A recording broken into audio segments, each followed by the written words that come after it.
मसीह में मेरे प्यारे भाइयों बहनों, गॉड ब्लेस यू। परमेश्वर आप सबों को आशीष दे। मरकुस अध्याय 6 कुल आयत 56। नासरत में यीशु का अनादर। वहां से निकलकर वह अपने देश में आया और उसके चेले भी उसके पीछे गए। सबत के दिन वह आराधनालय में उपदेश करने लगा और बहुत से लोग सुनकर चकित हुए और कहने लगे, हमको ये बातें कहाँ से आ गई?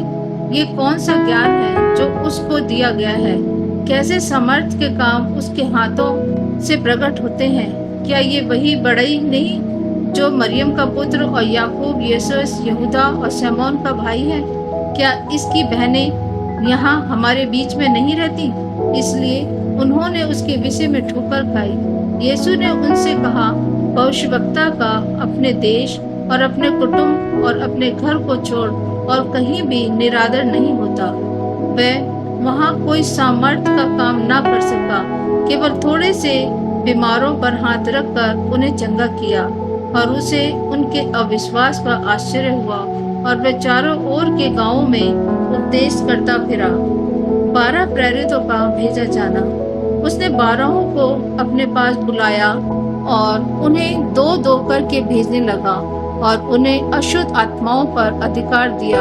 उसने उन्हें आज्ञा दी, मार्ग के लिए लाठी छोड़ और कुछ ना लो, ना तो रोटी, ना झोली, ना बटुए में पैसे, परंतु जूतियां पहनो और 2-2 कुर्ते ना पहनो। और उसने उनसे कहा, जहाँ कहीं तुम किसी घर में उतरो, जब तक वहाँ से विदा ना हो तब तक उसी घर में ठहरे रहो। जिस स्थान के लोग तुम्हें ग्रहण ना करें और तुम्हारी ना सुने, वहाँ से चलते ही अपने तलवों की धूल झाड़ डालो कि उन पर गवाही हो। तब उन्होंने जाकर प्रचार किया कि मन फिराओ, और बहुत सी दुष्टात्मा को निकाला और बहुत से बीमारों पर तेल मलकर उन्हें चंगा किया। यूहन्ना बपतिस्मा देने वाले की हत्या। हेरोदेस राजा ने भी उसकी चर्चा सुनी, क्योंकि उसका नाम फैल गया था, और उसने कहा, यूहन्ना बपतिस्मा देने वाला मरे हुए में से जी उठा है, इसीलिए उससे ये सामर्थ्य के काम प्रकट होते हैं। अन्य लोगों ने कहा, ये एलिया है, परंतु कुछ अन्य ने कहा, भविष्यवक्ता या भविष्यवक्ताओं में से किसी एक के समान है। हेरोदेस ने ये सुनकर कहा, जिस यूहन्ना का सिर मैंने कटवाया था वही जी उठा है। हेरोदेस ने अपने भाई फिलिपुस की पत्नी हेरोदियास के कारण, जिससे उसने विवाह कर लिया था, लोगों को भेजकर यूहन्ना को पकड़वाकर बंदी गृह में डाल दिया था, क्योंकि यूहन्ना ने हेरोदेस से कहा था, अपने भाई की पत्नी को रखना तुझे उचित नहीं। इसलिए हेरोदियास उससे बैर रखती थी और ये चाहती थी कि उसे मरवा डाले, परंतु ऐसा ना हो सका, क्योंकि हेरोदेस यूहन्ना का धर्मी और पवित्र पुरुष जानकर उससे डरता था और उसे बचाए रखता था, और उसकी बातें सुनकर बहुत घबराता था, पर आनंद से सुनता था। ठीक अवसर आया जब हेरोदेस ने अपने जन्मदिन में अपने प्रधानों और सेनापतियों और गलील के बड़े लोगों के लिए भोज किया, तो हेरोदियास की बेटी भीतर आई और नाचकर हेरोदेस को और उसके साथ बैठने वालों को प्रसन्न किया। तब राजा ने लड़की से कहा, तू जो चाहे मुझसे मांग, मैं तुझे दूंगा। और उससे शपथ खाई, मैं अपने आधे राज्य तक को जो कुछ तू मुझसे मांगेगी मैं तुझे दूंगा। उसने बाहर जाकर अपनी माता से पूछा, मैं क्या मांगूं? वह बोली, यूहन्ना बपतिस्मा देने वाले का सिर। वह तुरंत राजा के पास भीतर आई और उससे विनती की, मैं चाहती हूँ कि तू अभी यूहन्ना बपतिस्मा देने वाले का सिर एक थाल में मुझे मंगवा दे। तब राजा बहुत उदास हुआ, परंतु अपनी शपथ के कारण और साथ बैठने वालों के कारण उसे टालना न चाहा। अतः राजा ने तुरंत एक सिपाही को आज्ञा देकर भेजा कि उसका सिर काट लाए। उसने जेल खाने में जाकर उसका सिर काटा और एक थाल में रखकर लाया और लड़की को दिया, और लड़की ने अपनी माँ को दिया। ये सुनकर यूहन्ना के चेले आए और उसके शव को ले गए और कब्र में रखा। प्रेरितों की वापसी और एकांतवास। प्रेरितों ने यीशु के पास इकट्ठे होकर जो कुछ उन्होंने किया और सिखाया था सब उसको बताया।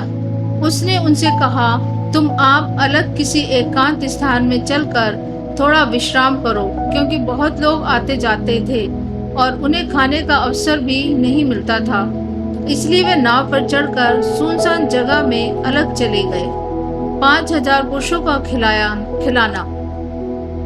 बहुतों ने उन्हें जाते देखकर पहचान लिया और सब नगरों से इकट्ठे होकर वहां पैदल दौड़े और उनसे पहले जा पहुंचे।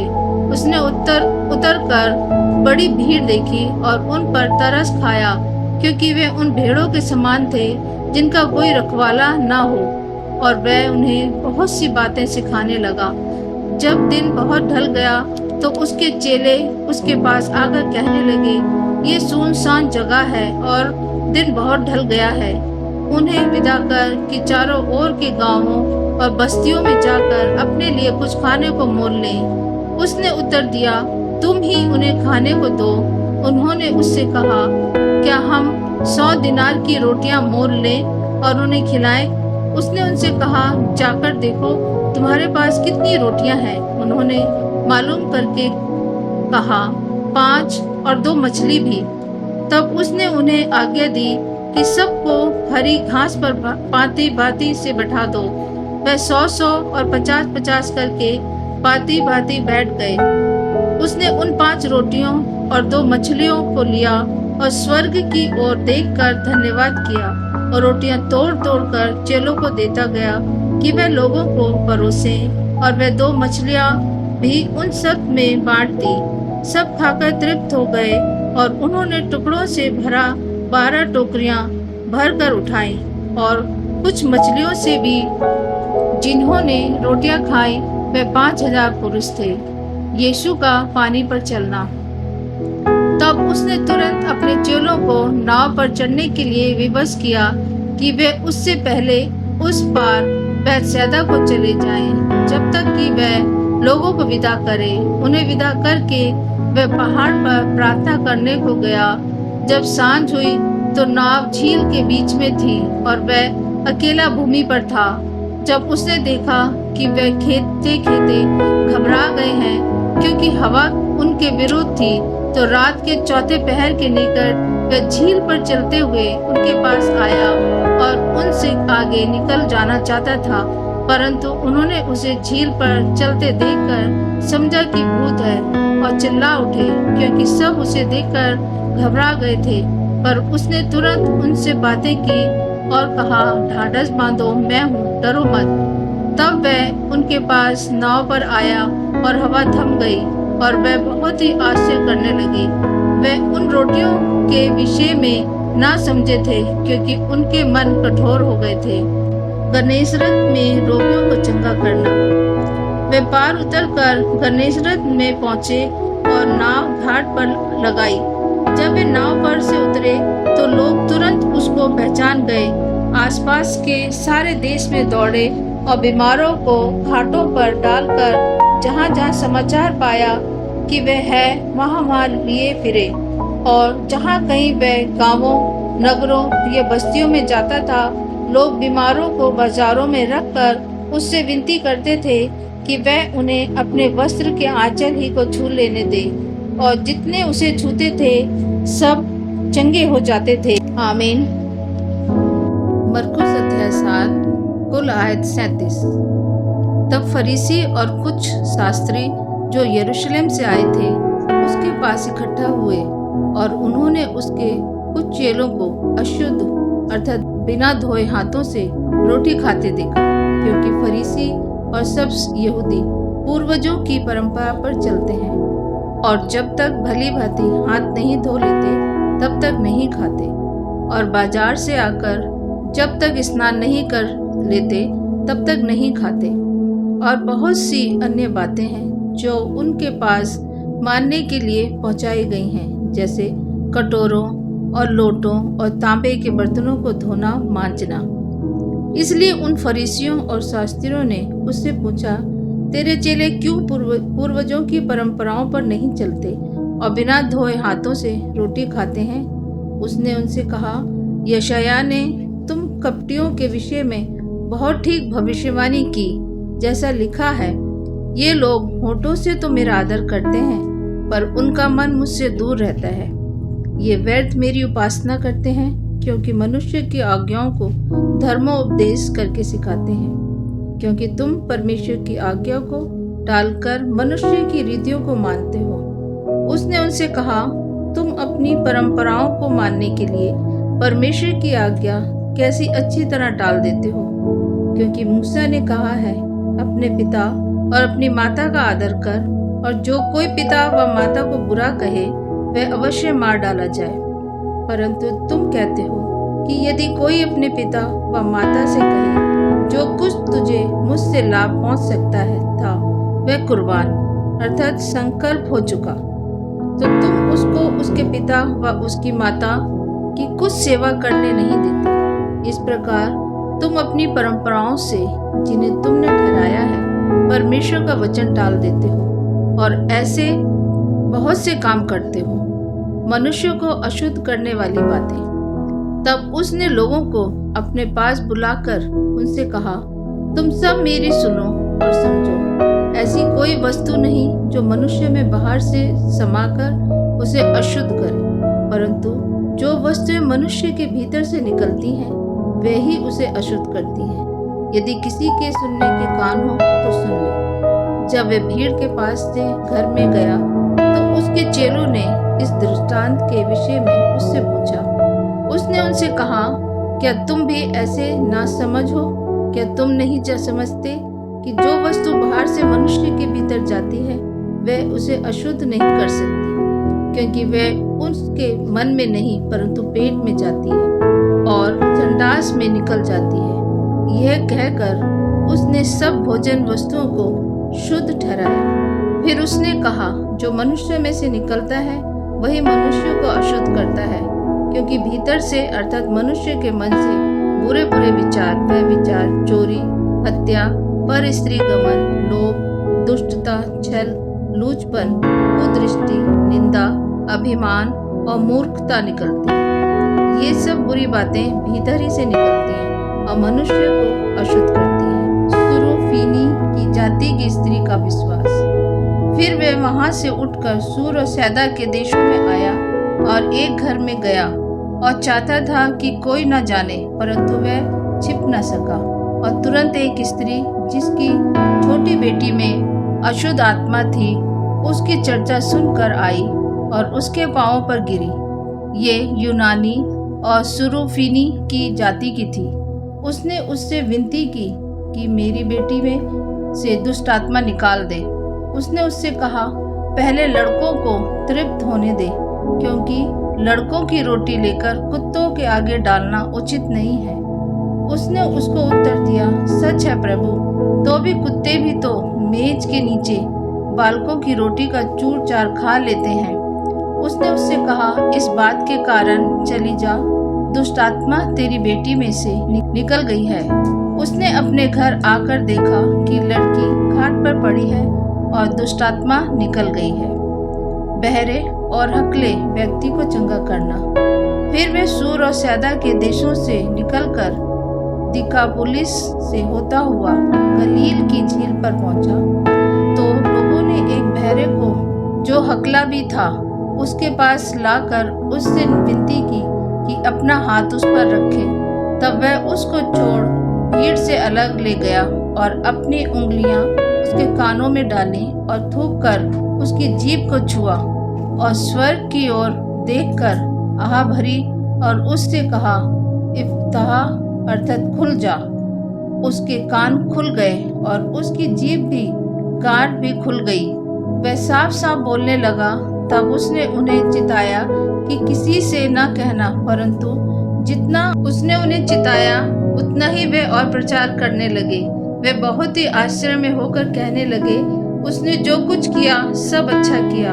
वह बहरों को सुनने की और गूंगों को बोलने की शक्ति देता है। आमीन। मरकुस अध्याय 8 कुल आयत 38।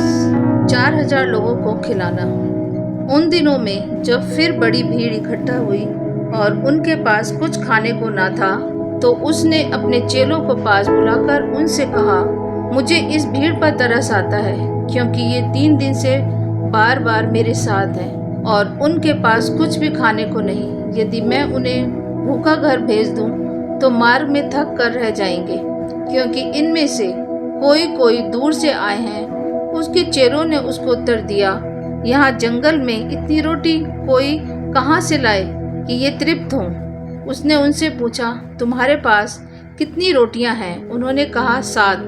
तब उसने लोगों को भूमि पर बैठने की आज्ञा दी और वे 7 रोटियां ली और धन्यवाद करके तोड़ी और अपने चेलों को देता गया कि उनके आगे रखे, और उन्होंने लोगों के आगे परोस दिया।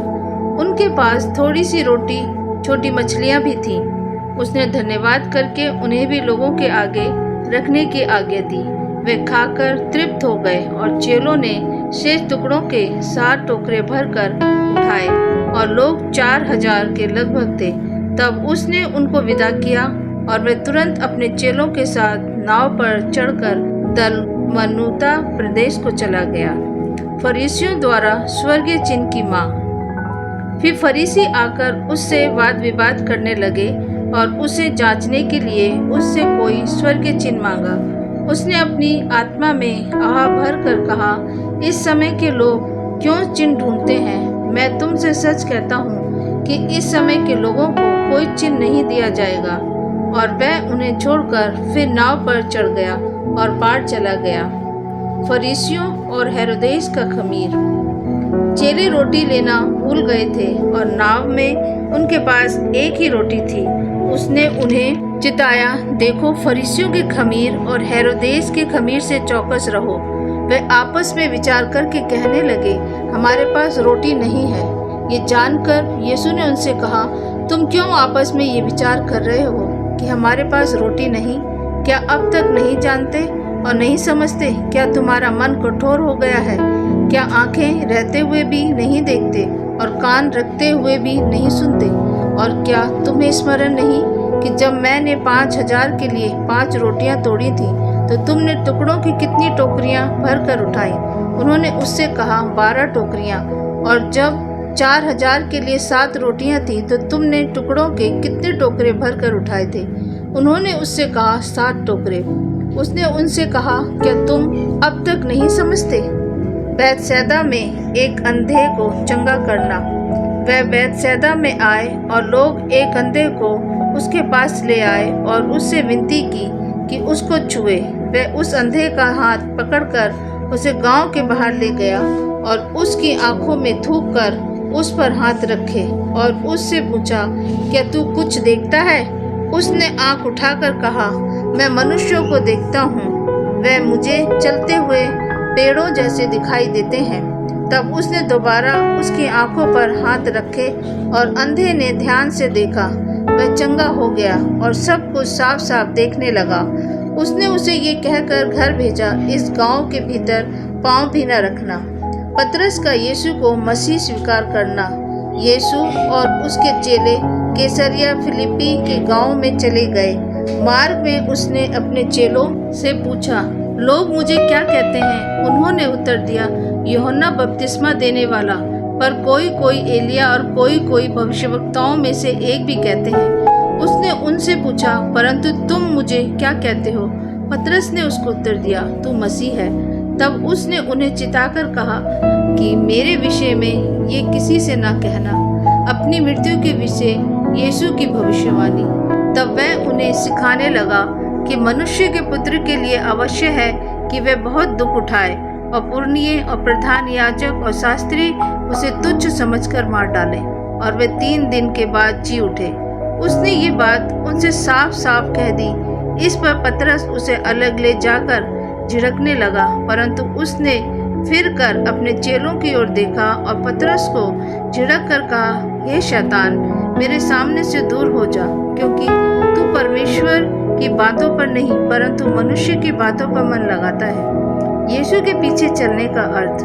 उसने भीड़ को अपने चेलों समेत पास बुलाकर उनसे कहा, जो कोई मेरे पीछे आना चाहे वह अपने आपे से इनकार करे और अपना क्रूस उठाकर मेरे पीछे हो ले।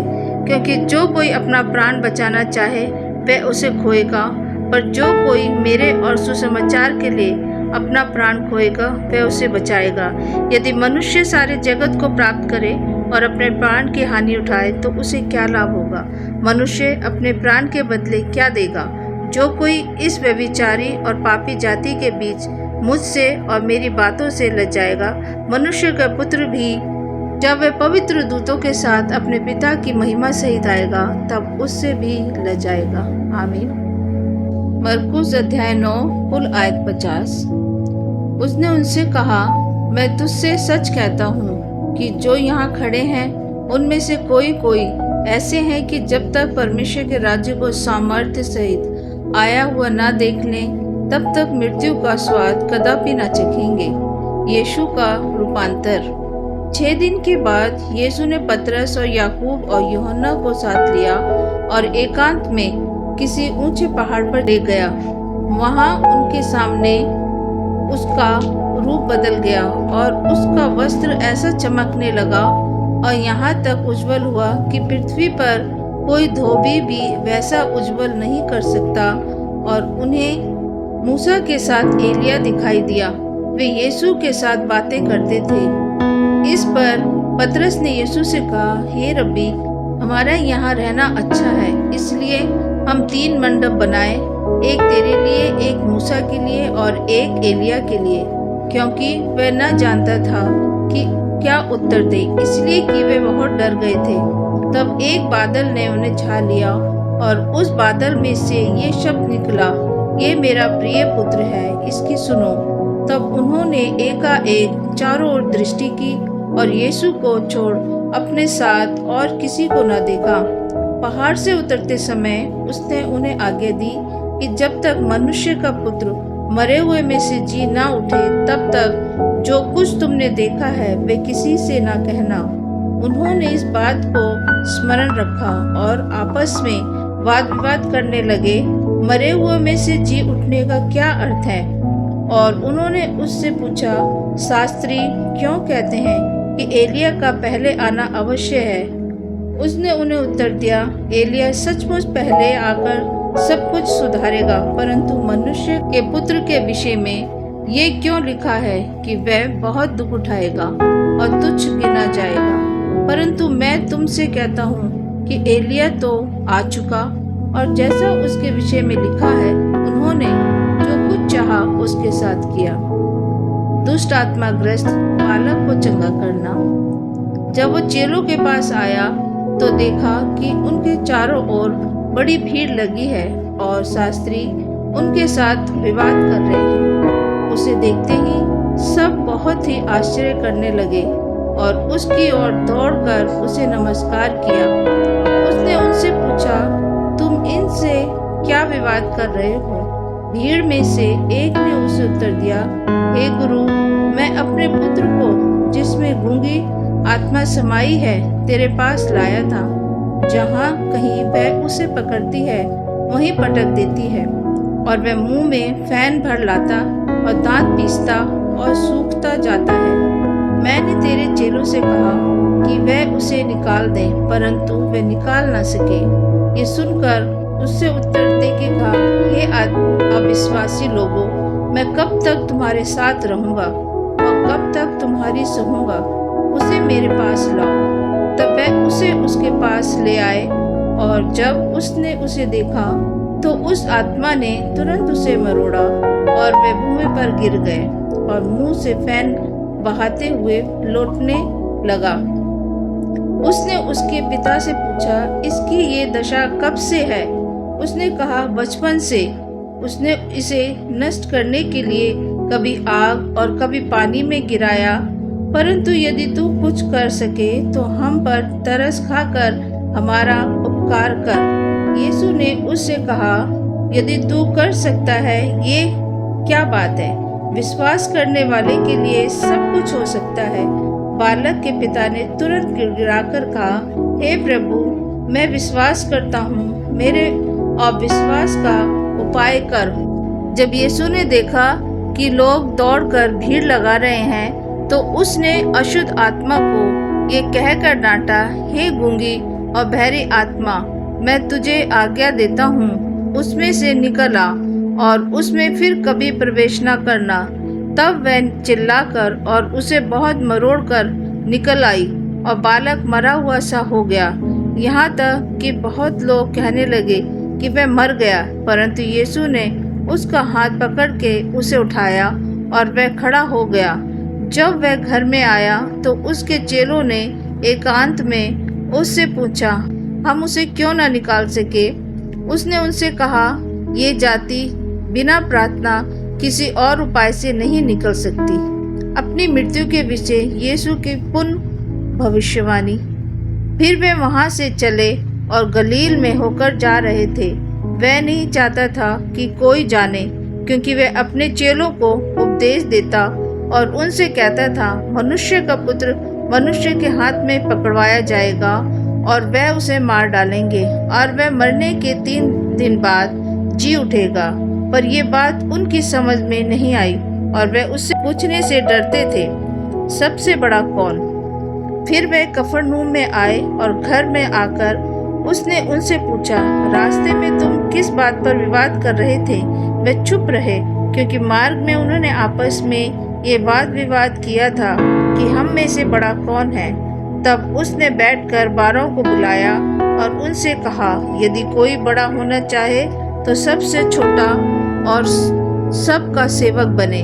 और उसने एक बालक को लेकर उनके बीच में खड़ा किया और उसे गोद में लेकर उनसे कहा, जो कोई मेरे नाम से ऐसे बालकों में से किसी एक को भी ग्रहण करता है वह मुझे ग्रहण करता है, और जो कोई मुझे ग्रहण करता है वह मुझे नहीं वरन मेरे भेजने वाले को ग्रहण करता है। जो विरोध में नहीं वे पक्ष में। तब यूहन्ना ने उससे कहा, हे गुरु, हमने एक मनुष्य को तेरे नाम से दुष्ट आत्माओं को निकालते देखा और हम उसे मना करने लगे, क्योंकि वो हमारे पीछे नहीं हो लेता था। यीशु ने कहा, उसको मत मना करो, क्योंकि ऐसा कोई नहीं जो मेरे नाम से सामर्थ्य का काम करे और जल्दी से मुझे बुरा कह सके, क्योंकि जो हमारे विरोध में नहीं वे हमारी ओर है। जो कोई एक कटोरा पानी तुम्हें इसलिए पिलाए कि तुम मसीह के हो, तो मैं तुमसे सच कहता हूँ कि वे अपना प्रतिफल किसी रीति से ना खोएंगे। ठोकर का कारण बनना। जो कोई इन छोटों में से जो मुझ पर विश्वास करते हैं किसी को ठोकर खिलाए, तो उसके लिए भला यह है कि एक बड़ी चक्की का पाट उसके गले में लटकाया जाए और वह समुद्र में डाल दिया जाए। यदि तेरा हाथ तुझे ठोकर खिलाए तो उसे काट डाल। टुंडा होकर जीवन में प्रवेश करना तेरे लिए इससे भला है कि 2 हाथ रहते हुए नरक की आग में डाला जाए, जो कभी बुझने की नहीं, जहाँ उनका कीड़ा नहीं मरता और आग नहीं बुझती। यदि तेरा पाँव तुझे ठोकर खिलाए तो उसे काट डाल। लंगड़ा होकर जीवन में प्रवेश करना तेरे लिए इससे भला है कि 2 पाँव रहते हुए नरक में डाला जाए, जहाँ उनका कीड़ा नहीं मरता और आग नहीं बुझती। यदि तेरी आँख तुझे ठोकर खिलाए तो उसे निकाल डाल। काना होकर परमेश्वर के राज्य में प्रवेश करना तेरे लिए इससे भला है कि 2 आँख रहते हुए तू नरक में डाला जाए, जहाँ उनका कीड़ा नहीं मरता और आग नहीं बुझती, क्योंकि हर एक जन आग से नमकीन किया जाएगा। नमक अच्छा है, पर यदि नमक का स्वाद जाता रहे तो उसे किससे नमकीन करोगे? अपने में नमक रखो और आपस में मेल मिलाप से रहो। आमीन।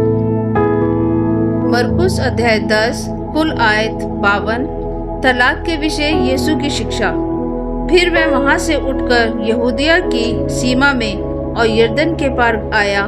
भीड़ उसके पास फिर इकट्ठी हो गई और वह अपनी रीति के अनुसार उन्हें फिर उपदेश देने लगा। तब फरीसियों ने उसके पास आकर उसकी परीक्षा करने को उससे पूछा, क्या ये उचित है कि पुरुष अपनी पत्नी को त्यागे? उसने उनको उत्तर दिया, मूसा ने तुम्हें क्या आज्ञा दी है? उन्होंने कहा, मूसा ने त्याग पत्र लिखने और त्यागने की आज्ञा दी। यीशु ने उनसे कहा, तुम्हारे मन की कठोरता के कारण उसने तुम्हारे लिए ये आज्ञा लिखी, पर सृष्टि के आरंभ से परमेश्वर ने नर और नारी करके उनको बनाया है। इस कारण मनुष्य अपने माता पिता से अलग होकर अपनी पत्नी के साथ रहेगा और वे दोनों एक तन होंगे। इसलिए वे अब 2 नहीं पर एक तन है। इसलिए जिसे परमेश्वर ने जोड़ा है उसे मनुष्य अलग ना करे। घर में चेलों ने इसके विषय में उससे फिर पूछा। उसने उनसे कहा, जो कोई अपनी पत्नी को त्याग कर दूसरी से विवाह करे तो वह उस पहली के विरोध में व्यभिचार करता है, और यदि पत्नी अपने पति को छोड़कर दूसरे से विवाह करे तो वह व्यभिचार करती है। बालकों को आशीर्वाद। फिर लोग बालकों को उसके पास लाने लगे कि वह उन पर हाथ रखे, पर चेलों ने उनको डांटा। यीशु ने ये देख क्रुद्ध होकर उनसे कहा, बालकों को मेरे पास आने दो और उन्हें मना ना करो, क्योंकि परमेश्वर का राज्य ऐसों ही का है। मैं तुमसे सच कहता हूँ कि जो कोई परमेश्वर के राज्य को बालक के समान ग्रहण ना करे वह उसमें कभी प्रवेश करने ना पाएगा। और उसने उन्हें गोद में लिया और उन पर हाथ रखकर उन्हें आशीष दी। धनी युवक और अनंत जीवन। जब वह वहां से निकलकर मार्ग में जा रहा था तो एक मनुष्य उसके पास दौड़ता हुआ आया और उसके आगे घुटने टेक कर उससे पूछा, हे उत्तम गुरु, आनंद जीवन का अधिकारी होने के लिए मैं क्या करूं? यीशु ने उससे कहा, तू मुझे उत्तम क्यों कहता है? कोई उत्तम नहीं, केवल एक अर्थात परमेश्वर। तू आज्ञाओं को तो जानता है, हत्या न करना, व्यभिचार न करना, चोरी न करना, झूठी गवाही न देना, छल न करना, अपने पिता और अपनी माता का आदर करना। उसने उससे कहा, हे गुरु, इन सब को मैं लड़कपन से मानता आया हूँ। यीशु ने उस पर दृष्टि करके उससे प्रेम किया और उससे कहा, मुझ में एक बात की घटी है। जा, जो कुछ तेरा है उसे बेचकर कंगालों को दे और तुझे स्वर्ग में धन मिलेगा, और आकर मेरे पीछे हो ले। इस बात से उसके चेहरे पर उदासी छा गई और वह शोक करता हुआ चला गया, क्योंकि वह बहुत धनी था। यीशु ने चारों ओर देखकर अपने चेलों से कहा, धनवानों का परमेश्वर के राज्य में प्रवेश करना कैसा कठिन है। चेले उसकी बातों से अचंभित हुए। इस पर यीशु ने फिर उनसे कहा, हे बालकों, जो धन पर भरोसा रखते हैं उनके लिए परमेश्वर के राज्य में प्रवेश करना कैसा कठिन है। परमेश्वर के राज्य में धनवान के प्रवेश करने से ऊंट का सुई के नाके में से निकल जाना सहज है। वे बहुत ही चकित होकर आपस में कहने लगे, तो फिर किसका उद्धार हो सकता है? यीशु ने उनकी ओर देखकर कहा, मनुष्य से तो ये नहीं हो सकता, परंतु परमेश्वर से हो सकता है, क्योंकि परमेश्वर से सब कुछ हो सकता है। पतरस उससे कहने लगा, देख, हम तो सब कुछ छोड़कर तेरे पीछे हो लिए हैं। यीशु ने कहा, मैं तुझसे सच कहता हूँ कि ऐसा कोई नहीं जिसने मेरे और सुसमाचार के लिए घर या भाइयों या बहनों या माता या पिता या बाल बच्चों या खेतों को छोड़ दिया हो और अब इस समय 100 गुना ना पाए, घरों और भाइयों और बहनों और माताओं और बाल बच्चों और खेतों को, पर संताप के साथ और परलोक में अनंत जीवन पर बहुत से जो पहले हैं पिछले होंगे और जो पिछले हैं वे पहले होंगे। अपनी मृत्यु के विषय यीशु की तीसरी भविष्यवाणी। वे यरूशलेम को जाते हुए मार्ग में थे और यीशु उनके आगे आगे जा रहा था। चेले अचंभित थे और जो उसके पीछे पीछे चलते थे वे डरे हुए थे। तब वह फिर उन 12 को लेकर उनसे वह बातें कहने लगा जो उस पर आने वाली थी। देखो, हम यरूशलेम को जाते हैं और मनुष्य का पुत्र प्रधान याजकों और शास्त्रियों के हाथ पकड़वाया जाएगा और वह उसको घात के योग्य ठहराएंगे और अन्य जातियों के हाथ में सौंपेंगे। वह उसको ठट्टों में उड़ाएंगे, उस पर थूकेंगे, उसे कोड़े मारेंगे और उसे घात करेंगे, और 3 दिन के बाद वो जी उठेगा। याकूब और यूहन्ना की विनती। तब जब्दी के पुत्र याकूब और यूहन्ना ने उसके पास आकर कहा, हे गुरु, हम चाहते हैं कि जो कुछ हम तुझसे मांगे वह तू हमारे लिए करे। उसने उनसे कहा, तुम क्या चाहते हो कि मैं तुम्हारे लिए करूं? उन्होंने उससे कहा, हमें ये दे कि तेरी महिमा में हम में से एक तेरे दाहिने और दूसरा तेरे बाएं बैठे। यीशु ने उनसे कहा, तुम नहीं जानते कि क्या मांगते हो। जो कटोरा मैं पीने पर हूँ क्या तुम पी सकते हो, और जो बपतिस्मा मैं लेने पर हूँ क्या तुम ले सकते हो? उन्होंने उससे कहा, हमसे हो सकता है। यीशु ने उनसे कहा, जो कटोरा मैं पीने पर हूँ तुम पियोगे, और जो बपतिस्मा मैं लेने पर हूँ उसे लोगे, पर जिनके लिए तैयार किया गया है उन्हें छोड़ और किसी को अपने दाहिने और अपने बाएं बैठाना मेरा काम नहीं। ये सुनकर दासों याकूब और यूहन्ना पर रिसियाने लगे।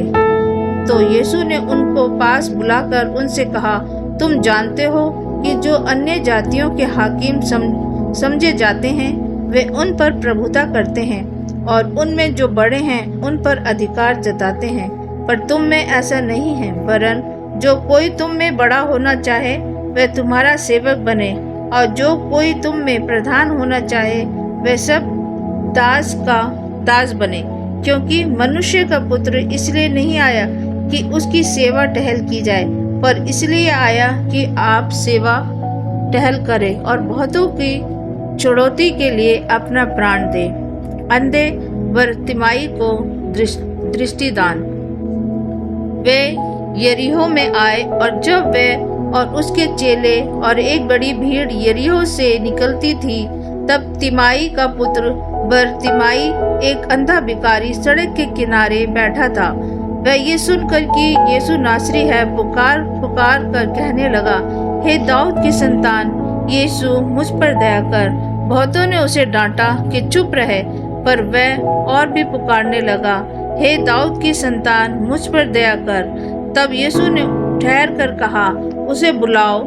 और लोगों ने उस अंधे को बुलाकर उससे कहा, ढाढ़स बांध, उठ, वह तुझे बुलाता है। वह अपना कपड़ा फेंक कर शीघ्र उठा और यीशु के पास आया। इस पर यीशु ने उससे कहा, तू क्या चाहता है कि मैं तेरे लिए करूं? अंधे ने उससे कहा, हे रब्बी, ये कि मैं देखने लगूं। यीशु ने उससे कहा, चला जा, तेरे विश्वास ने तुझे चंगा कर दिया है। वह तुरंत देखने लगा और मार्ग में उसके पीछे हो लिया। आमीन।